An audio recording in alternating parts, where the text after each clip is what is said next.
Hello and welcome to the podcast.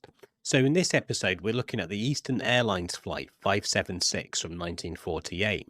So, the video is on the YouTube channel, plausible question mark, and this is like the audio extract from that. So, I'd say the first 12 minutes or so is just the cases, the statements. These were all on the Department of War UFO file release. I think this might have been the second tranche of documents, possibly the third. You lose track. Obviously, there's so many coming out at the moment. So then, after about the 12, let's say about the 12-minute mark, 11-minute mark, then it goes into the analysis of what I actually, look what we're reviewing in this episode, and then the final sort of conclusions, or the main bulk of the conclusions, are about 18 minutes onwards, and the final afterthought is the last kind of 5 minutes or so. Hit the follow button, comment, let me know your thoughts on this, hit any like buttons, or that kind of thing. We always have to say this stuff. So yeah, really hope you enjoy the episode, and I'll see you next time. Welcome back. So initially in this episode, it started out as potentially one of the most curious incidents, but then, as with all things, the more you look into it, you pull back the veil slightly, the strange details become normalized. I have to state this is still remarkable, though. It's a fascinating insight into potential black project technology of the late 1940s, and opens up more questions in relation to the UFO phenomena. First, as we all say, like and subscribe. The reason I say this is because it helps me feel like what I'm doing is worthwhile and liked. It takes a lot of my spare time doing these, so I suppose it just justifies the effort, really. Also, it helps toward building the community here, where we're all thinking, not just believing the current narrative, but like analyzing and discussing about the possible underlying theories to strange phenomena, but without any ridicule and open to all theories and thoughts. You can notice behind me the Salvador Dali recording booth. The reason for this is because the background, if I didn't put this, it's a bit upside down. It'll be resolved in a few months anyway. So anyways, onto the case. So these incidents seem to involve the same craft, with sightings hundreds of miles apart. Let's start with the first incident. We'll do the incident report, the case checklist, and to the actual account. So case 1, 24th of July 1948 at 02:45, 20 miles south of Montgomery, Alabama. It's stated later as southwest. So we can see here on the map a rough location, but for ease, if we pin this to a location that's identifiable for future reference, say the town of Letahatchee, Alabama, it's pretty much bang on 20 miles south. So we can see the other data here from the case checklist. The observers were a pilot, a co-pilot, and the third is actually a passenger. There was one object in sight for 5 to 10 seconds at around 5,000 feet, traveling at an estimated 500 to 700 miles per hour. So pretty quick. The direction was southwest towards Mobile and New Orleans. The object pulled up sharply with tremendous burst of flame. It was reported it was 100-foot long and twice the diameter of a B-29 bomber. So this is about the length of an Airbus, the sort of plane for 4-hour journeys. Not a long haul, but not a standard city hopper. I think something along the lines of New York to Dallas or UK to Greece, perhaps. So twice the diameter of a B-29.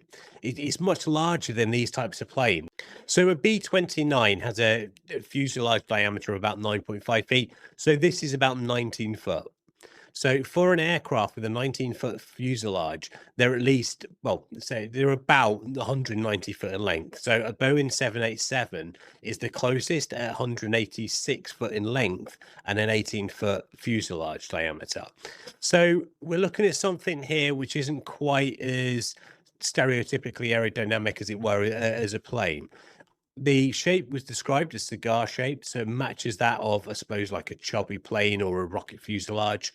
So the pilot report is thus: took place on Eastern Strip 576 at 2:45 a.m.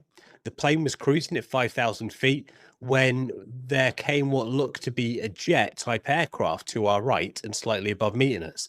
It was a clear moonlit night with the visibility excellent. Therefore, we were able to view the ship as it passed for a period of around 10 seconds. So it was clear there were no wings present. that it was powered by some type of jet or other type of power shooting flames from the rear, some 50 feet, so about 50% the length of the craft. This does actually align with rocket propulsion, anywhere between 30 to 100% in comparison to the length of the craft. That's fine. They go on. There were two rows of windows which indicated an upper and lower deck. From inside these windows, a very bright light was glowing. Underneath the ship, there was a blue glow of light. After it had passed, it pulled up into some broken clouds and was lost from view. There was no prop wash, so no disturbance or turbulence on the pilot's plane, or rough air felt as it passed. He goes on to say he spoke to the only passenger awake at the time, who stated he only saw the trail of fire as it passed and pulled up into the clouds. Obviously, the pilot checked if any military jets were in the area, that kind of thing. None were reported. So we'll come back to the details. I haven't forgotten them, and we'll move on to the next one. So case 2 is the co-pilot's report is as follows. I was flying co-pilot for Captain C.S. Charles on trip 576, which left Houston, Texas at 8:40 p.m.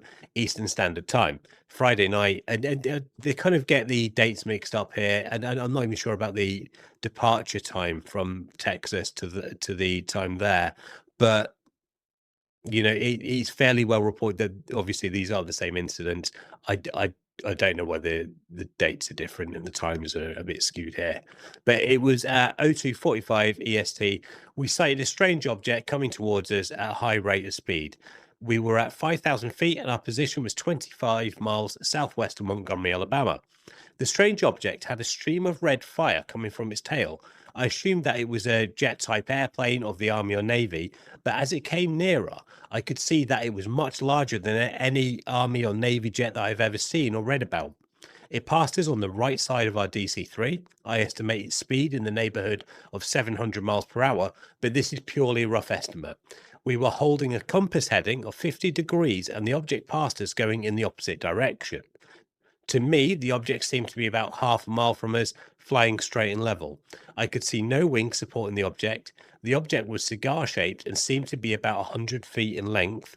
The fuselage appeared to be about 3 times the circumference of a B-29 fuselage, and it had 2 rows of windows, an upper and a lower.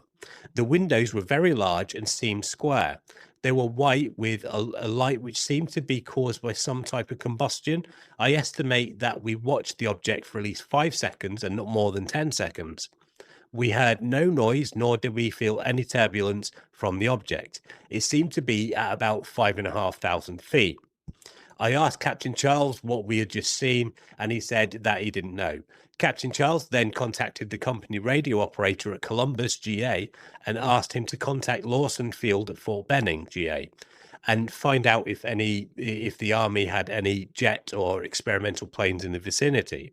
The company operator called us a few minutes later and stated that Lawson Field reported that they had no planes flying in our area. Captain Giles then reported back to the company radio operator saying that a strange aircraft had just passed us and it looked like some type of rocket ship.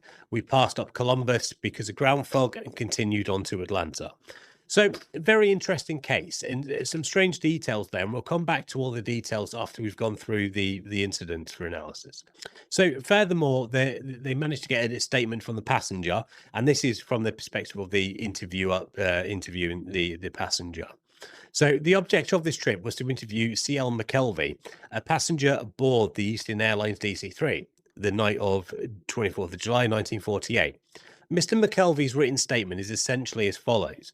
He was occupying the 5th or 6th seat from the front of the plane on the right-hand side, and would periodically glance out the window. There was a full moon which illuminated the ground and the skies, and the ground could clearly be seen. Frequently, they passed cumulus clouds. On one occasion, he was looking out. He observed the sudden streak of light moving in the southeastern direction across the airway above the plane. He wondered if it were lightning, but observed the flame moved in a straight line and not in a flare. The color was a bright flame. He thought it was probably a light cherry red, although the edges were more yellow. This is actually quite strange detail, as it's kind of the opposite of what we might expect. He shifted his position in his seat for a better observation, momentarily losing sight of it. Then he saw it. He estimated the flame to be about half as far above the plane as the plane was above the ground. He saw no physical shape, only a streak of flame moving in a straight line. The whole experience was momentary, so that detailed observation was absent. He heard no sound, but stated that the vibration of the plane was much greater than normal and that it was not possible to hear any sound from the outside. In the interview, Mr. McKelvey stated to Major Llewellyn that the pilot seemed quite excited and that they appeared nervous over the episode. So the next incident is from near Blackstone, VA. I've pinned this down as a very broad estimate of the Palmer Springs, VA area. This is about 550 miles northeast of the previous incident. These were heading southwest. The other plane seemed to be heading more northeast. As they said, it was a flight from Dallas, and they were heading at 50 degrees. And also I think they stated the object was heading southwest as well in the opposite direction. Thus, in this case, they're heading in the same direction as the object. So back to the case. So we can see here that the incident fact sheet, just the flame was seen by the pilot. They were heading in a southwest direction at 0230. It states an arc of 80 to 90 degrees laterally, and the length of time observed, they observed the object, isn't actually stated, unfortunately. And yes, this incident is earlier than the previous one, and I probably should have done these the other way around. But as I say, I don't have a great deal of time to rewrite the details in order. So, please bear with me on that. So let's continue. Shortly after checking Blackstone at approximately 0230, a trail was picked up that appeared to be a jet or a rocket trail. The object leaving the trail was traveling at terrific speed in a southwesterly direction, and as nearly as they could estimate, they calculated the degree of travel as 230 degrees. They were on a heading at the time of about 215 degrees. The jet or rocket trail at no time crossed their flight path. It was on the distant western horizon at approximately 20 degrees above the horizon. The trail covered an 80 degrees to 90 degrees arc laterally. And again, of note is the fact that this is 15-minute difference between this sighting and the other one. That was, I think it was stated in the report, it was like 400 to about 475 miles apart. And that's between, as I say, 0230 and 0245. Also of note, the 0230 sighting tallies with another sighting by another pilot in the vicinity of Blackstone, VA, who saw a very unnatural meteor that appeared to be on a bearing of about 210. I think there was another incident as well in Atlanta about this same time as well, which isn't too far. I'm not sure exactly on the time of that. So there's a consistent series of reports by pilots of this object traveling in the same direction here. And again, this kind of matches all the details. It's the same sort of criteria for this. And this is why it kind of leads to the idea that this is the same object. And it's stated in the report that, again, these investigators all believe it's the same object as well. And I've got to say, I really concur with that. And all these reports, they kind of, I haven't really gone into much detail of these.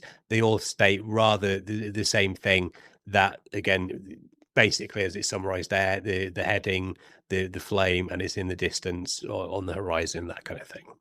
So also to the shape, cigar shaped with no wings. That seems to be consistent, and the size dimensions. So in the first one I reported at it was actually at 0245 in the morning. The 1:5 ratio fuselage to length. That was from the pilot's report, and obviously it was slightly further diameter in the co-pilot's one.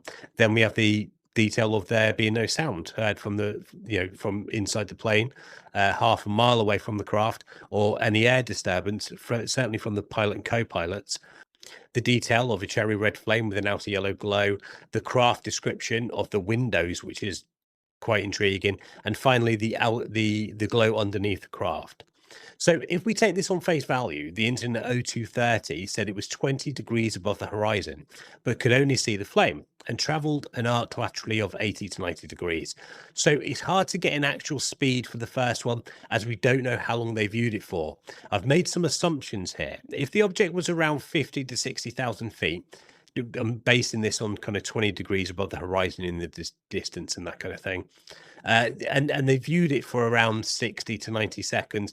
That would be around the same speed required for it to be consistent with both observations and also previous observations. So around 2,000 miles per hour, this calculates at. And obviously, in the second, the first report with the latest time of 0245, they report it as 5 to 700 miles per hour, which is a decrease in speed. So, potentially decreased in speed in that time and also decreased in altitude. Don't forget the distance is less likely than that of the 550 miles, as they viewed it at a distance traveling in the same direction and 20 degrees above the horizon. So, we can build a picture that this craft traveled from point A to point B whilst dropping in altitude and dropping in speed. And this altitude drop would equate to about 1.5 degree drop over the 15 minutes. And this is realistic. It was then spotted at about 5,500 feet in the second location. But it also stated it pulled up into a cloud, which is quite tricky. But if we consider that this is some advanced sort of guidance missile or some prototype space rocket or rocket powered aircraft, this could be explained. So now we have a picture of this object's path from high altitude to low, traveling around 2,000, dropping speed to 700 mile per hour, between these locations, 15 minutes apart. This moves us on to the next point, the shape. Cigar shaped, no wings, the size and dimensions of about a 1:5 ratio of fuselage to length. This is quite a strange ratio for a plane. So even if there was some misidentification, say perhaps not identifying wings when there actually were, this ratio doesn't align with this. So I'm totally inclined to believe this didn't have wings. This ratio is very similar to early rockets and even more similar to kind of the early intercontinental ballistic missiles or ICBMs. Then we have no sound heard from the plane half a mile away from the craft or any air disturbance. Well, I mean, the passenger did claim there was disturbance, and I'm more inclined to believe the pilots, but not totally rule out the passenger either. Perhaps there may have been something quite slight they didn't register or were distracted, the sort of on autopilot, as it were. This location, the second location, 5 to 700 miles per hour, about half a mile away, estimated. You could say maybe there was some margin of error there, 3/4 of a mile to a mile. It is possible there was no prop wash, depending on the aerodynamics of the object itself. If we base this on early ICBMs, they may not have felt, or at most, a minimal amount at half mile distance. And if this was kind of more to 3/4 or a mile away, they likely wouldn't felt anything.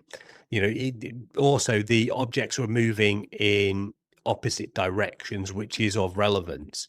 So, as to the sound, this object was traveling below Mach 1 at this stage. These planes were quite loud, the DC-3, so maybe the pilots had headsets on. Perhaps the passenger was in a more acoustically sheltered area, and also the pilots in the cockpit. Half mile, though, maybe they should have heard something. But, if we apply a little bit of maths here, the rocket traveling at 6 to 700 miles per hour, for example, the plane is traveling at around 150 to 200 miles per hour. That gives a separation speed of about 750 to 900 miles per hour. The speed of sound, just of note, is 767 miles per hour, Mach 1. So at these speeds, the plane would go from 1 mile in front of the aircraft to 1 mile behind it in about 8 seconds, with only about 4 seconds in the longitudinal window of about three-quarter. But that's based on about 3/4 of a mile to a mile separation. So by the time the closest approach of the noise reached the pilots, they would already be about 0.12 of a mile beyond the crossing point. Also, the sound of an early ICBM was very directional, directed toward the exhaust plume. So, actually, when you take these into consideration, it is actually plausible that a missile could have passed them, certainly about 3/4 of a mile away, and they wouldn't really hear it. So much so, even if it was at half a mile, the noise may just be kind of heard as a slight change in the engine rumble or a faint disturbance all round. That could be put down to perhaps standard turbulence and just general noise. Also, the engine noise from the DC-3, we could add that in, even if the cabin is less insulated from like the modern aircraft. The noise from the DC-3 itself almost provides a partial buffer to any incoming noise as well. So for the sound and air disturbance, this actually stands up. It still aligns with the potential missile. Another thing is the windows, and this is very interesting. This is what had me totally stumped. Why have that many windows and something rocket powered? It doesn't make sense at all. And this was the detail that initially made me think, this is fascinating. But then after thinking about it, thinking about the geometry, the flame of the missile could have illuminated its own body. So the exhaust plume is an extremely bright light source, especially at night. It would strongly illuminate the rear and sides of the body, the weld lines, the ribs, any sort of segmented tank sections could catch that light on a cylindrical or slightly faceted body. Those structural divisions could appear as a series of bright rectangular or square patches. Then the eye tends to interpret repeated bright patches as windows, particularly on a long aircraft shaped body. If a witness already thinks craft, the brain may naturally like see these and map it to repeated lights or into rows of windows. Further to this, as the passenger never reported this, but the pilots did, albeit it could be implied that he never saw it with as much clarity, but cockpit glass could create ghost images, especially in like 1940 DC-3. A bright source seen through angle glazing could produce a faint duplicate or an offset reflection. It could turn one row of highlights into two rows or create an upper or lower band of luminous patches. All of this is a combination of nighttime viewing, very brief encounter, high relative speed, a curved object with a reflective body, an intense exhaust plume viewed through the cockpit glazing in 1948 DC-3, and the psychological effects as well of such things. Again, quick passage, you see an object, think it's craft. And I'll add at this point, it could also align with the discrepancy of the length and diameter ratio, which I probably find the most odd sort of detail as well, especially as two people who are not far apart have totally different ratio. One said twice a B-29 bomber, the other said three times a B-29. That's a 33% difference, which is quite a bit. I've included a diagram. You can see how this might be portrayed. So if we go with the pilot and assume that is twice, which is a 1:5 diameter to length ratio, it's just slightly out for me. But when we combine a potential offset duplicate in cockpit glazing using a simple duplicated image model, basically calculating two overlapping copies and then adding it at roughly, I'm going to say 3/4 of a mile, using arc minutes at this range, a safe estimate would be at around a fuselage diameter of about 10 to 15 feet in diameter. So say about 12 foot for a 100-foot craft. Then that 1:5 ratio, which if we use percentages is easier for visualization, which 1:5 is 20%, then becomes 12%. So the early SM-65 Atlas ICBM was at around 11.7%. This is almost exactly that. And finally, so I mean, you can see how that kind of aligns with it. And finally, the blue glow beneath the craft. Well, this kind of can be explained as well with this. I've mentioned previously about ionization of nitrogen in the atmosphere around craft. So the nitrogen gets ionized, plasma creates a sheath around the craft, and this can be blue. But the speeds aren't enough for this to occur. This would start generally, it would only kind of happen at around Mach 5 plus. This was just under Mach 1, this observation. A more plausible possibility is that the underside was being illuminated by the exhaust plume, perhaps enhanced or displaced by reflection in the DC-3's cockpit glazing. Or even as the object leveled out after its descent, the exhaust plume may have been spread behind and beneath the body, casting a blue-white reflection across its lower surface. It could even be some sort of illumination effect from the moon and the nighttime viewing as well. Viewed through an angled cockpit glazing, this could have appeared as a distinct glow attached to the underside. If we even look at the potential trajectory of this object, and this is quite interesting, we can trace its origins to roughly the East Coast. potentially around Wallops Island, where there was an NACA research base specializing in testing rocket launches, guidance systems, and aerodynamics research. And this was active in this period. And just to note, the NACA was the precursor to NASA. If we look at this trajectory endpoint, it would likely be in the Gulf of Mexico somewhere, probably off the coast of New Orleans. There were plenty of tests conducted in the Gulf of Mexico of missiles. So you can see here, initially, there were a lot of strange things with this case, but I feel they can all be resolved, and most importantly, resolved by one solution, not numerous different things. For example, if it was a case of several potential objects creating the illusion of something, I think the conclusion would be weaker as there are more factors at play here. But as all of these can be resolved by treating this object as I have in this case, a potential early model, for example, of the SM-65 Atlas ICBM, it resolves the incident to a satisfactory level. And, perhaps this isn't an ICBM as we know it today, but more like a scaled up MX-774, which is a guidance missile. But the thing is, they're a lot smaller than this was reported. So that's what I mean, a scaled up version of this. And whilst I'm not attributing this to a UFO phenomena, it opens up a potentially just as interesting question. Even this technology is still far advanced for its time of 1948. Also, if this was already in flight, then when was the technology actually first devised? It had to be designed, manufactured, that kind of thing. Is this another marker point in time? I always like to say, World War II is a good marker point, as any technology that was around then would likely have been deployed. So it's almost like a ground zero, as it were. We were this advanced at this point in time. Is this another marker point?